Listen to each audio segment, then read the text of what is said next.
ಇವಾಗ ಕಣ್ಣಿಗೆ ಬರ್ತಕ್ಕಂಥ ಸಾಮಾನ್ಯ ದೃಷ್ಟಿ ದೋಷಗಳು ಅಂತಕ್ಕಂಥದ್ದನ್ನು ನೋಡೋಣ. ಸಾಮಾನ್ಯ ದೃಷ್ಟಿ ದೋಷಗಳು ಅಂದ್ರೆ ಯಾವ ಬರ್ತವೆ? ಸೊ ಪ್ರಮುಖವಾಗಿರ್ತಕ್ಕಂಥ ದೃಷ್ಟಿ ದೋಷಗಳನ್ನ ನಾವು ನೋಡ್ಕೊತೀವಿ. ಅದರಲ್ಲಿ ಪ್ರಮುಖವಾಗಿ ನಾವು ನೋಡ್ಕೊಳ್ತೀವಿ ಸಮೀಪ ದೃಷ್ಟಿ ದೋಷ, ಸಮೀಪ ದೃಷ್ಟಿ ದೋಷ, ದೂರ ದೃಷ್ಟಿ ದೋಷ, ಸೊ ಮತ್ತು ಅಸಮ ದೃಷ್ಟಿ ದೋಷ, ಗ್ಲಕೋಮಾ, ಮಧುಮೇಹ ಆಕ್ಸಿಪಿಟಲ. ಸೊ ಹೀಗೆ ಸಾಕಷ್ಟು ಒಂದೊಂದೊಂದೊಂದು ನೋಡ್ಕೊತೀವಿ. ಅಲ್ಲಿ ಫಸ್ಟ್ ನಾವು ನೋಡ್ಕೊಂಡು ಬರಬೇಕಾಗಿದ್ದು ಸಮೀಪ ದೃಷ್ಟಿ ದೋಷ, ಮಯೋಪಿಯಾ ಅಂತ ನೋಡ್ತೀವಿ. ಮಯೋಪಿಯಾ ಅಂದ್ರೆ ನೀವು ಆಗ್ಲೇ ಡಯಾಗ್ರಾಮ್ ದಲ್ಲಿ ನಾವು ನೋಡ್ಕೊತ ಬಂದಿದ್ದೆವು. ಸೊ ಏನ್ ನೋಡಿದೆವು ಅಂತ ಕೇಳಿದ್ರೆ, ಒಂದು ಕಣ್ಣನ್ನು ನೋಡ್ಕೊತ ಬಂದಾಗ ಆ ಕಣ್ಣಿನಲ್ಲಿ ರೆಟಿನಾದ ಮೇಲೆ ಚಿತ್ರ ಬಿದ್ರೆ ಕಾಣುತ್ತೆ ಅಂತ ಹೇಳಿದೆ ಸರ್. ಒಂದು ವೇಳೆ ರೆಟಿನಾದಿಂದ ಮುಂದೆ ಚಿತ್ರ ಬೀಳ್ತಿತ್ತು ಅಂದ್ರೆ ಕಾಣೋದಿಲ್ಲ, ಸೊ ಅಥವಾ ಹಿಂದೆ ಬಿದ್ರೂ ಕಾಣೋದಿಲ್ಲ ಅಂತ ಹೇಳಿದೆ.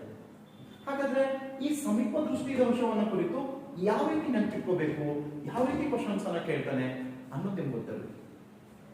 ಸೊ ದೃಷ್ಟಿ ದೋಷ ಅಂದ ತಕ್ಷಣ ಕಾಣದೇ ಇರೋದು ಇದಿರ್ಬೇಕು ಅಂತ ಅನ್ಕೋತೀವಿ ನಾವು, ಆದ್ರೆ ಇಲ್ಲಿ ಕಾಣೋದೇ ದೃಷ್ಟಿ ದೋಷ ಅಂತ ನೋಡ್ತೀವಿ. ಸಮೀಪದ ವಸ್ತುಗಳು ಸ್ಪಷ್ಟವಾಗಿ ಕಂಡು ದೂರದ ವಸ್ತುಗಳು ಅಸ್ಪಷ್ಟವಾಗಿ ಗೋಚರವಾದರೆ ಅಂತ ಕ್ವಶನ್ ಕೇಳ್ತಾನೆ.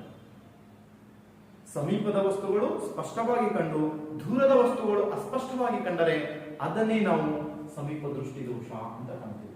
ಯಾವ್ದು ಚಂದ ಕಾಣ್ತದ ಸೊ ಅದೇ ದೃಷ್ಟಿ ದೋಷ ಅಂತ ನೋಡ್ತೀವಿ ಸರ್. ಇದು ಸಾಮಾನ್ಯವಾಗಿ ನಾವು ನೋಡ್ಕೊತಾ ಬಂದಾಗ ಚಿಕ್ಕ ಮಕ್ಕಳಿಂದ ಹಿಡಿದು ಹದಿಹರೆಯದ ವಯಸ್ಸಿನವರೆಗೂ ಕಂಡುಬರ್ತಕ್ಕಂಥ ಒಂದು ಕಾಯಿಲೆ ಆಗಿದೆ ಅಂತ ನೋಡ್ತೀವಿ ಸರ್. ಚಿಕ್ಕ ಮಕ್ಕಳಿಂದ ಬಂದು ಹದಿಹರೆಯದವರಲ್ಲಿ ಸಾಮಾನ್ಯವಾಗಿ ಕಂಡುಬರುವ ದೃಷ್ಟಿ ದೋಷ ಸಮೀಪ ದೃಷ್ಟಿ ದೋಷ. ಸಮೀಪದ ವಸ್ತು ಚಂದವಾಗಿ ಕಂಡು ದೂರದ ವಸ್ತುಗಳು ಅಸ್ಪಷ್ಟವಾಗಿ ಗೋಚರವಾಗುತ್ತವೆ. ಅದೇ ನೀವು ದೂರದೃಷ್ಟಿ ದೋಷಕ್ಕೆ ನೋಡಿದ್ರೆ ಹೈಪರ್ಮೆಟ್ರೋಫಿಯಾ ಅಂತ ನೋಡ್ತೀವಿ. ದೂರದ ವಸ್ತುಗಳು ಚೆನ್ನಾಗಿ ಕಂಡು ಸಮೀಪದ ವಸ್ತುಗಳು ಚೆನ್ನಾಗಿ ಕಾಣೋದಿಲ್ಲ ಅಂತ ನೋಡ್ತೀವಿ. ನೋಡಿ, ಚಿಕ್ಕ ಮಕ್ಕಳು ದೃಷ್ಟಿ ದೋಷ ಇದ್ದವರು ಪುಸ್ತಕ ಓದಬೇಕಾದ್ರೆ ಹಿಂಗ್ ಹಿಡ್ಕೊಂಡು ಓದ್ತಿರ್ತಾರೆ. ಸೊ ಇದು ಸಾಮಾನ್ಯವಾಗಿ ಏನ್ ಕಂಡು ಬರ್ತದ? ಸೊ ವಯಸ್ಕರಲ್ಲಿ ಕಂಡು ಬರುತ್ತೆ. ಸೊ 40 ವರ್ಷದ ನಂತರ ಕಂಡು ಬರ್ತಕ್ಕಂಥ ಕಾಯಿಲೆ ಇದು ಅಂತ ನೋಡ್ತೀವಿ ಸರ್. ಅದೇ ನಿಮ್ಮ ತಂದೆಯಂದಿರು, ತಾಯಂದಿರು, ಅಜ್ಜಂದಿರು, ಅಜ್ಜಿಯಂದಿರು ಪೇಪರ್ ಓದ್ತಿರ್ತಾರೆ ನೋಡ್ರಿ, ಹೆಂಗ್ ಹಿಡಿದಿರ್ತಾರೆ ಅಂದ್ರೆ ಹಿಂಗ್ ಹಿಡಿದು ಹಿಂಗ್ ಓದ್ತಿರ್ತಾರೆ. ಸೊ ಅವ್ರಿಗೆ ದೂರ ಹಿಡಿದ್ರ ಕಾಣ್ತದೆ ಸರ್ ಸ್ಪಷ್ಟವಾಗಿ, ಸಮೀಪ ಹಿಡಿದ್ರ ಗೆಲ್ ಕಾಣ್ತದೆ. ಹಾಗಾಗಿ ದೂರದ ವಸ್ತುಗಳು ಸ್ಪಷ್ಟವಾಗಿ ಕಂಡು ಸಮೀಪದ ವಸ್ತುಗಳು ಅಸ್ಪಷ್ಟವಾಗಿ ಕಂಡರೆ ಅದನ್ನ ನಾವು ದೂರದೃಷ್ಟಿ ದೋಷ ಎಂದು ಕರೆಯುತ್ತೇವೆ. ಅದನ್ನ ಹೈಪರ್ ಮೆಟ್ರೋಫಿಯಾ ಅಂತ ಕರೆಯುತ್ತೇವೆ ಸರ್. ಈ ದೃಷ್ಟಿ ದೋಷಗಳನ್ನ ನಾವು ನೋಡ್ಕೊತ ಬರ್ಬೇಕಾದ್ರೆ ಸೊ ಇವುಗಳ ಕುರಿತು ನಮ್ಗೆ ಒಂದು ಸ್ವಲ್ಪ ಅಪ್ಲೈಡ್ ಕ್ವಶನ್ಸ್ ಅನ್ನು ಮಾಡ್ತಾರೆ. ಸಮೀಪ ದೃಷ್ಟಿ ದೋಷ, ದೂರದೃಷ್ಟಿ ದೋಷ ಇವುಗಳನ್ನು ಹೋಗ್ಲಾಡಿಸಬೇಕಾದ್ರೆ ಏನ್ ಮಾಡ್ಬೇಕು ಅಂತ ಕೇಳ್ತಾರೆ. ಇವುಗಳನ್ನು ಹೋಗ್ಲಾಡಿಸಬೇಕಾದ್ರೆ ಒಂದು ಸಿಂಪಲ್ ಲೆನ್ಸ್ ಗಳನ್ನ ಬಳಸಬೇಕು ಅಂತ ನೋಡ್ತೀವಿ ಸರ್. ಒಂದು ಕಾನ್ಕೇವ್ ಕಾನ್ವೆಕ್ಸ್ ಲೆನ್ಸ್ ಗಳನ್ನ ನಾವು ಬಳಸ್ಕೋಬೇಕಾಗತ್ತೆ. ಸೊ ಕಾನ್ಕೇವ್ ಕಾನ್ವೆಕ್ಸ್ ಅಂದ್ರೆ ಏನು ಅಂತ ಕೇಳಿದ್ರೆ ಪೀನ ಮಸುರ ಅಂತ ನೋಡ್ತೀವಿ ಸರ್. ಪೀನ ಮಸುರ. ಇನ್ನೊಂದು ಸೊ ನಿಮ್ನ ಮಸುರ ಅಂತ ಬರುತ್ತೆ. ಇದನ್ನ ನಾವು ಪೀನ ಅಂತ ಕರಿತೀವಿ, ಇದನ್ನ ನಿಮ್ನ ಅಂತ ಕರಿತೀವಿ. ಸೊ ಇದನ್ನ ಇಂಗ್ಲಿಷ್ ನಲ್ಲಿ ಕೇಳ್ತಿರ್ತಾನೆ ಕ್ವಶನ್. ಸೊ ಹಾಗಾಗಿ ಸೊ ಇದನ್ನ ಕಾನ್ವೆಕ್ಸ್ ಅಂತ ಕರಿತೀವಿ, ಕಾನ್ವೆಕ್ಸ್. ಇದನ್ನು ನಾವು ಕಾನ್ಕೇವ್ ಅಂತ ಕರಿತೀವಿ, ಕಾನ್ಕೇವ್ ಅಂತ ಕರಿತೀವಿ. ಸೊ ಇದು ಕರ್ವ್ ಶೇಪ್ ಅದ, ಹಾಗಾಗಿ ಕೇವ್ ಅಂತ ಕರಿತೀವಿ ಸರ್. ಇದು ಕರ್ವ್ ಶೇಪ್ ಇಲ್ಲ, ಕಾನ್ವೆಕ್ಸ್ ಅಂತ ಕರಿತೀವಿ, ನೆನ್ಪಿಟ್ಕೊಳ್ಳಿ. ಸೊ ಓಕೆ, ಬನ್ನಿ ಇಲ್ಲಿ ಸಿಂಪ್ಲಿ ಯಾವ್ದಕ್ಕೆ ಯಾವ ಲೆನ್ಸ್ ಅನ್ನು ಬಳಸಬೇಕು ನಮ್ಗೆ ಗೊತ್ತಿರಲ್ಲ. ಅವಾಗ ನಿಮಗೆ ಸಪ್ತಸ್ವರಗಳು ಗೊತ್ತಿದ್ರೆ ಸಾಕು. ಸಪ್ತಸ್ವರಗಳು ಅಂದಾಗ ನೀವೇನು ಸರಿಗಮ ಪದನಿಸ ಸಾನಿದಪ್ಪ ಮಗನಿಸ ಅಂತ ಹಾಡೋದೇನ್ ಬೇಡ. ಜಸ್ಟ್ 4 ಸಪ್ತಸ್ವರದಲ್ಲಿ 4 ವರ್ಡ್ ಗೊತ್ತಿದ್ರೆ ಸಾಕು. ಯಾವ ಅಂತ ಕೇಳಿದ್ರೆ ಸಾನಿ ದ ಪ ಅಥವಾ ಪದ ನಿಸ, ಯಾವುದನ್ನ 4 ಗೊತ್ತಿರಲಿ. ಸಾನಿ ದ ಪ ಪದ ನಿಸ. ಸಮೀಪ ದೃಷ್ಟಿ ದೋಷಿ ನಿಮ್ನ ಮಸುರ, ದೂರ ದೃಷ್ಟಿ ದೋಷಿ ಪೀನ ಮಸುರ. ಪೀನ ಮಸುರ ದೂರ ದೃಷ್ಟಿ ದೋಷ, ನಿಮ್ನ ಮಸುರ ಸಮೀಪ ದೃಷ್ಟಿ ದೋಷ. ಇಷ್ಟು ಸಿಂಪ್ಲಿ ಆಗಿ ನೀವು ಗೊತ್ತು ಮಾಡ್ಕೋಬಹುದು. ಆದ್ರೆ ಉತ್ತರ ನಿಮ್ಗ ಸೊ ಪೀನ ಮಸುರ ನಿಮ್ನ ಮಸುರ ಅಂತ ಕೇಳಿದ್ನಂದ್ರೆ ಓಕೆ. ಅದೇ ಸೊ ಕಾನ್ಕೇವ್ ಕಾನ್ವೆಕ್ಸ್ ಹಿಂಗ್ ಕೇಳಿದ್ನಂದ್ರೆ ಕಷ್ಟ ಹೋಗುತ್ತೆ.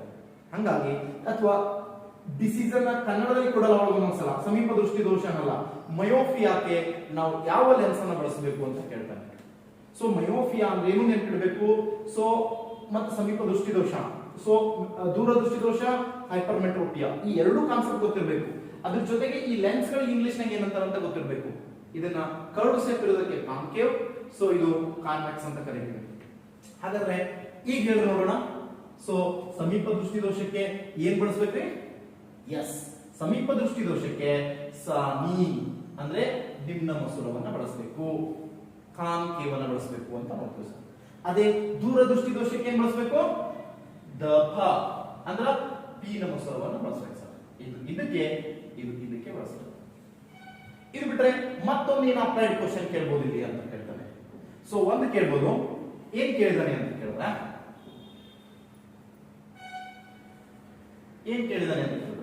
ಸೊ ಇದು ರೆಟಿನಾ ಅಥವಾ ಗೋಡೆ ಅಥವಾ ಪರದೆ ಅಂತ ತಿಳ್ಕೊಳ್ಳಿ. ಒಂದು ವೇಳೆ ಕ್ವಶನ್ ನೋಡಿ ಹೆಂಗ್ ಕೇಳ್ತಾನ, ಒಂದು ವೇಳೆ ಸೊ ಚಿತ್ರ ಒಂದು ರೆಟಿನಾದ ಮುಂದೆ ಮೂಡಿದ್ದರೆ ಅಂತ ಕೇಳ್ತಾನೆ. ರೆಟಿನಾದ ಮುಂದೆ ಮೂಡಿತ್ತು ಅಂತಂದ್ರೆ ಅದು ಸಮೀಪ ದೃಷ್ಟಿ ದೋಷವಾಗಿರುತ್ತೆ. ರೆಟಿನಾದ ಹಿಂದೆ ಮೂಡಿದರೆ ಅಂತ ಕೇಳ್ತಾನೆ, ದೂರ ದೃಷ್ಟಿ ದೋಷ ಆಗಿರುತ್ತೆ. ಸೊ ರೆಟಿನಾದ ಹಿಂದೆ ಚಿತ್ರ ಮೂಡಿದಕ್ಕೆ ಅವ್ರು ದೂರ ಹಿಡಿದ್ರಂದ್ರ ಆ ಚಿತ್ರ ಏನಾಗ್ತದ, ಬಂದ್ ರೆಟಿನಾ ಮ್ಯಾಲ ಮೂಡ್ತದ, ಚಂದ ಕಾಣ್ತದ ಸರ್. ಸೊ ದೂರ ದೃಷ್ಟಿ ಇದ್ದವ್ರಿಗೆ. ಸಮೀಪ ದೃಷ್ಟಿ ಇತ್ತಂದ್ರ ರೆಟಿನಾದ ಮುಂದೆ ಮೂಡಿರ್ತದ ಸರ್, ಅವ್ರು ಇನ್ನೊಂದ್ ಸ್ವಲ್ಪ ಹಿಂದಕ್ಕೆ ತಗೊಂಡ್ರಂದ್ರ ಅದು ಇನ್ನೊಂದ್ ಸ್ವಲ್ಪ ಚಿತ್ರ ಇಮೇಜ್ ಹಿಂದಕ್ಕೆ ಹೋಗ್ತದ, ರೆಟಿನಾದ ಮ್ಯಾಲ ಮೂಡ್ತದ, ಕಂಡು ಬರುತ್ತೆ.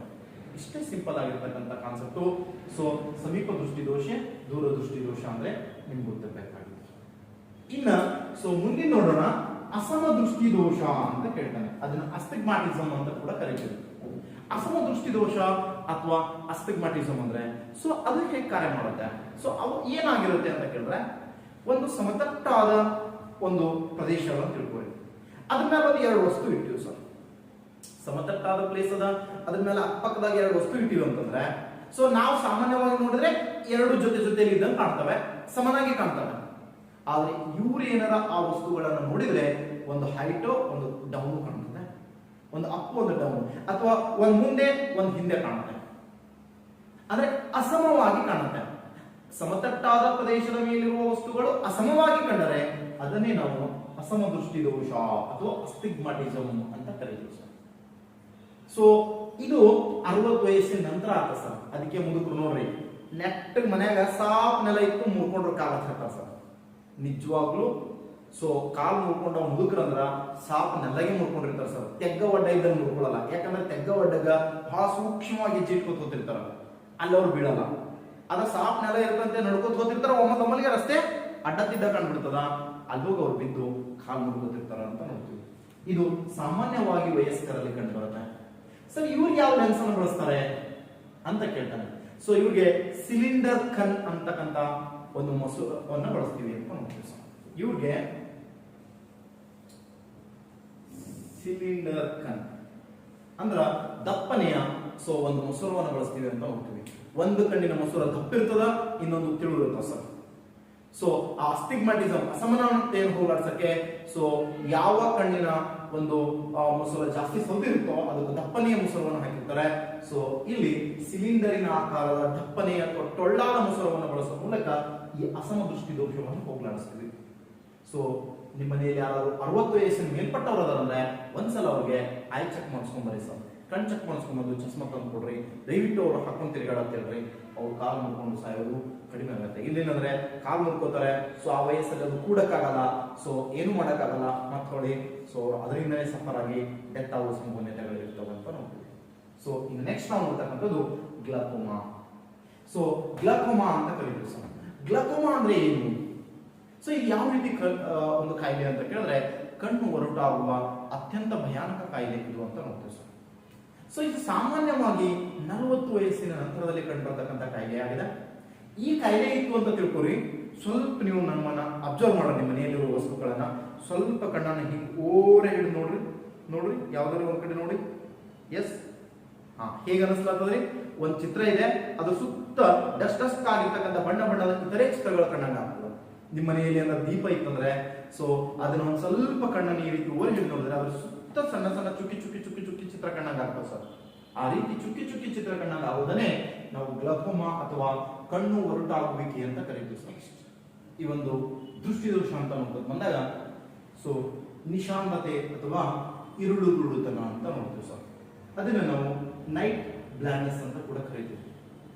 ಇರುಳುಗುರುಡುತನ ಸೊ ಅಂದ್ರೆ ಈ ಮಂದವಾಗಿರ್ತಕ್ಕಂಥ ಬೆಳಕಿನಲ್ಲಿ ಅಥವಾ ಕತ್ತಲಲ್ಲಿ ಸೊ ಸಾಮಾನ್ಯವಾಗಿರ್ತಕ್ಕಂಥ ವ್ಯಕ್ತಿಗೆ ನಾನು ಆಗ್ಲೇ ಹೇಳಿದೆ ಕಂಬಿಗಳು ಸೊ ಬಣ್ಣ ಗುರುತಿಸಲ್ಲ, ಆದರೆ ವಸ್ತುಸ್ಥಿತಿಯನ್ನು ಗುರುತಿಸಲಿಕ್ಕೆ ನಿಮಗೆ ಸಹಾಯಕ ಮಾಡ್ತವೆ ಅಂತ ಹೇಳಿದೆ ರಾಡ್ಸ್ಗಳು.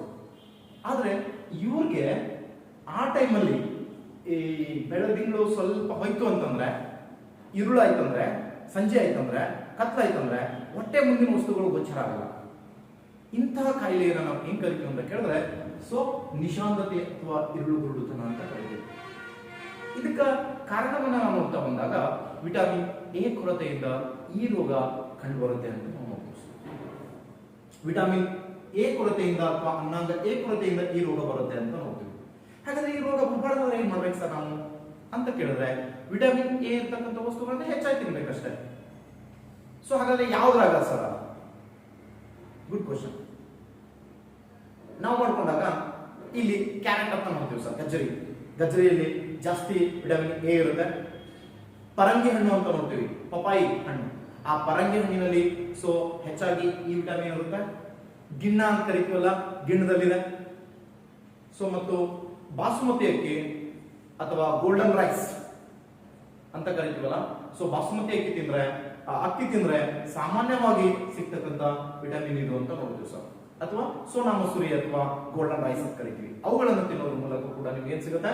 ವಿಟಮಿನ್ ಎ ಹೆಚ್ಚಾಗಿ ಸಿಗುತ್ತೆ ಅಂತ ನೋಡ್ತೀವಿ ಸರ್. ಅವುಗಳನ್ನು ತಿಂದ್ರೆ ಸೊ ಇದು ಕಡಿಮೆ ಆಗ್ಬೋದು ಇರುಳುಗುರುಡುತನ ಅಂತ ಹೋಗ್ತೀವಿ. ಸೊ ಇದಾದ್ಮೇಲೆ ನೆಕ್ಸ್ಟ್ ಒಂದು ಕಾಯಿಲೆ ಬರುತ್ತೆ ವರ್ಣಾಂಧತೆ ಅಥವಾ ಕುಸುಮ ರೋಗ ಅಂತ ಕರಿತೀವಿ. ವರ್ಣಾಂಧತೆ ಅಥವಾ ಕುಸುಮ ರೋಗ.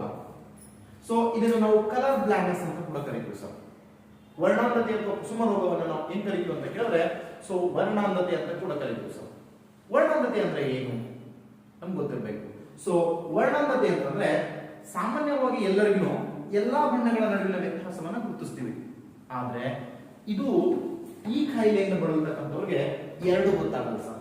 ಯಾವುದು ಅಂದ್ರೆ ಸೊ ಒಂದು ರೆಡ್ ಕೆಂಪು, ಇನ್ನೊಂದು ಗ್ರೀನ್ ಹಸಿರು. ಈ ಎರಡು ಬಣ್ಣ ಗೊತ್ತಾಗಲ್ಲ ಸರ್. ಟ್ರಾಫಿಕ್ ಸಿಗ್ನಲ್ ದಾಗ ಇರ್ತಾವ ನೋಡ್ರಿ ಇನ್ನೂ ಬಣ್ಣಗಳು.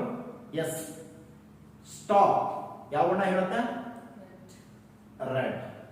ಸ್ಟಾಪ್ ಅಂತಕ್ಕಂಥದ್ದು ರೆಡ್ ಬಣ್ಣ ಹೇಳುತ್ತೆ ಅನ್ನೋದಾದ್ರೆ ಸೊ ಹೋಗ್ರಿ ಅಂತಕ್ಕಂಥದ್ದು ಗ್ರೀನ್ ಹೇಳುತ್ತೆ. ಸೊ ಹೋರಿ ಅಂದ್ರೆ ಗ್ರೀನು, ನಿಲ್ರಿ ಅಂದ್ರೆ ರೆಡ್. ಇವೇ ಗೊತ್ತಾಗಲ್ಲ ಸರ್ ನಿಮಗೆ. ಹೋಗಂತ ನಿಂದಿರ್ತಾವ, ನಿಂದ್ರಂತ ಹೋಗ್ತಾವ ಸರ್. ಅಂದ್ರೆ ಯಾವ ಎರಡು ಬಣ್ಣಗಳ ನಡುವಿನ ವ್ಯತ್ಯಾಸವನ್ನು ಗುರುತಿಸಲು ಕುಸುಮ ರೋಗದ ಬಳತಕ್ಕಂಥವ್ರು ಅಥವಾ ಕಲರ್ ಬ್ಲೈಂಡ್ನೆಸ್ ನಿಂದ ಬಳತಕ್ಕಂಥವ್ರು ಸಾಧ್ಯವಾಗುವುದಿಲ್ಲ ಅಂತ ಕ್ವಶನ್ ಕೇಳ್ತಾನೆ. ಸೊ ಕೆಂಪು ಮತ್ತು ಹಸಿರು ಬಣ್ಣಗಳ ನಡುವಿನ ವ್ಯತ್ಯಾಸ ಗುರುತಿಸಲು ಸಾಧ್ಯವಾಗುವುದಿಲ್ಲ ಅಂತ ಉಂಟು ಸರ್. ಸರ್ ಹಾಗಾದ್ರೆ ಈ ಕಾಯಿಲೆ ಹೆಂಗ್ ಬರುತ್ತೆ ಅಂತ ಕೇಳಿದ್ರೆ ಇದೊಂದು ಅನುವಂಶಿಕ ಕಾಯಿಲೆ. ಸೊ ಕುಸುಮ ರೋಗ ಅಥವಾ ವರ್ಣಾಂಧತೆ ಅಂತಕ್ಕಂಥದ್ದು ಕಲರ್ ಬ್ಲೈಂಡ್ನೆಸ್ ಅಂತಕ್ಕಂಥದ್ದು ಒಂದು ಅನುವಂಶಿಕ ಕಾಯಿಲೆ ಆಗಿದೆ ಅಂತ ನೋಡ್ತೀವಿ. ನಿಮ್ಮ ಅಜ್ಜ ಅಜ್ಜಿಯಂದಿರಿಗೆ ಈ ಕಾಯಿಲೆ ಇತ್ತು ಅಂದ್ರೆ ಅಥವಾ ನಿಮ್ಮ ತಂದೆ ತಾಯಿಯಂದಿರಿಗೆ ಈ ಕಾಯಿಲೆ ಇತ್ತು ಅಂದ್ರೆ ಸಾಮಾನ್ಯವಾಗಿ ನಿಮ್ಮಲ್ಲಿ ಈ ಕಾಯಿಲೆ ಬರುವಂತ ಸಾಧ್ಯತೆಗಳು ಹೆಚ್ಚಾಗಿರುತ್ತೆ ಅಂತ ನೋಡ್ತೀವಿ ಸರ್. ಸರ್ ಇದಕ್ಕೇನು ತಡಿಲಿಕ್ಕೆ ಅದು ಮಾಡಲಿಕ್ಕೆ ಯಾವುದೇ ರೀತಿಯ ಆಪ್ಷನ್ಸ್ ಗಳಿಲ್ಲ. ನೀವು ಪೊಲೀಸ್ ಆಗ್ತೀನಿ, ಪೊಲೀಸ್ ಡಿಪಾರ್ಟ್ಮೆಂಟ್ ಅನ್ನು ಸೇರ್ತೀನಿ ಅನ್ನೋ ಮಹದಾಸೆಯನ್ನು ಹೊಂದಿದವ್ರಿಗೆ ಇದು ಒಂದು ಡಿಮೆರಿಟ್ ಆಗುತ್ತೆ. ನೀವೆಲ್ಲ ಚೆನ್ನಾಗಿ ಓದಿ ಎಲ್ಲ ಮಾಡಿ ಫಿಸಿಕಲ್ ಮಾಡ್ಕೊಂಡು ಎಲ್ಲ ಆಗಿ ನೇಮ್ ಮೆಡಿಕಲ್ ಹೋಗ್ತೀರಿ, ಅಲ್ಲಿ ಡಿಸ್ಕ್ವಾಲಿಫೈ ಮಾಡಿ ಕಳಿಸ್ಬಿಡ್ತಾರೆ ಸರ್.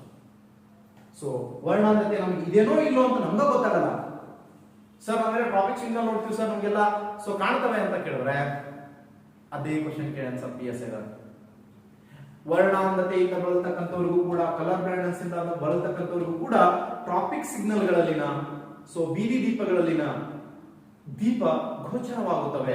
ಈ ಎರಡು ಬಣ್ಣಗಳು ಗೋಚರ ಆಗ್ತವೆ, ಕೆಂಪು ಮತ್ತು ಹಸಿರು, ಏಕೆಂದರೆ ಅಂತ ಕ್ವಶನ್ ಕೇಳ ಸರ್. ಅಂದ್ರೆ ಅರ್ಥ ಅವ್ರಿಗೂ ಕಾಣ್ತಾವ ಅನ್ನಂಗ. ಯಾಕ ಅಂತ ಕೇಳಿದ್ರೆ ಅದ್ರೊಳಗಡೆ ಒಂದು ಲೈಟ್ ಹತ್ತಿರ್ತ ಸರ್. ಯಾವತ್ತೂ ಆಫ್ ಆಗದೆ ಇರತಕ್ಕಂಥ ಲೈಟ್ ಯಾವುದು ಅಂತ ಕೇಳಿದ್ರೆ ಎಲ್ಲೋ ಅಥವಾ ಹಳದಿ ಬಣ್ಣ. ಆ ಹಳದಿ ಬಣ್ಣ ಏನಿದೆ